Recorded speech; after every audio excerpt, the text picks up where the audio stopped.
Okay, so everyone is talking about Octet, Dave Malloy's 2019 musical that is now becoming a movie thanks to Lin-Manuel Miranda, who's at the helm of the project. But what is this weird off-Broadway musical even about, and is it seriously almost entirely sung in a cappella? The first answer to your question is yes, but it's nothing like your college a cappella group. Like, there's no punny titles, there's really just, like, deep-rooted anxiety and niche online communities. Now, in case you don't know, Octet is a chamber musical following this small support group in a dingy church basement. They lock their phones in a box and sing about their rising reliance on the internet, how the digital world has desensitized them to what's really going on around them. And within the musical, there are songs about Candy Crush and Tinder and popular memes you might remember from the time, but despite its many modern references, the score was really inspired by these old forms of music. Like, Dave Malloy wasn't infusing pop culture a cappella influences like Pitch Perfect or Glee. Instead, he really pulled from Eastern European choir music, gospel music, and Mongolian throat singing. You can also see traces of Meredith Monk and Toby Twining in the score if you know who they are, and you should. Now, important context to note here, Dave Malloy wrote the musical The Great Comet of 1812, the 2017 Tony Award-winning musical, or at least it was for me,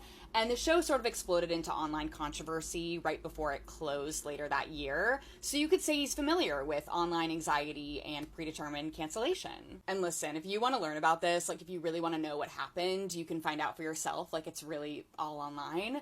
But I'm just gonna say I stand by Dave Malloy, and the facts do too, not to get too political. But when Octet premiered at the Signature, the show became an instant critical success, sweeping the off-Broadway award circuit, and it really just became the hardest ticket to get in town. And yet, in spite of everything, in spite of all of their success, they still couldn't get a cast album commissioned, so Dave Malloy had to literally launch a Kickstarter to finance the album. And I'm pretty sure Lin-Manuel Miranda actually donated, but I can't find this online anywhere, so I might be lying, but it feels like something he would do. Anyway, you can clearly see how the show has this, like, dedicated cult-like following, but I'm still surprised to see they're making it into a movie, even though it's a very, like, timely thing to produce. I mean, I just saw it last summer at Hudson Valley Shakespeare, and the song still hit, however many years later. But I will say, the show is very much set in a support group, so if you're uncomfortable with in-depth conversations about mental states of being, then this is probably not the show for you. And I'm only saying that because, you know, I'm already getting defensive, and you should know what you signed up for.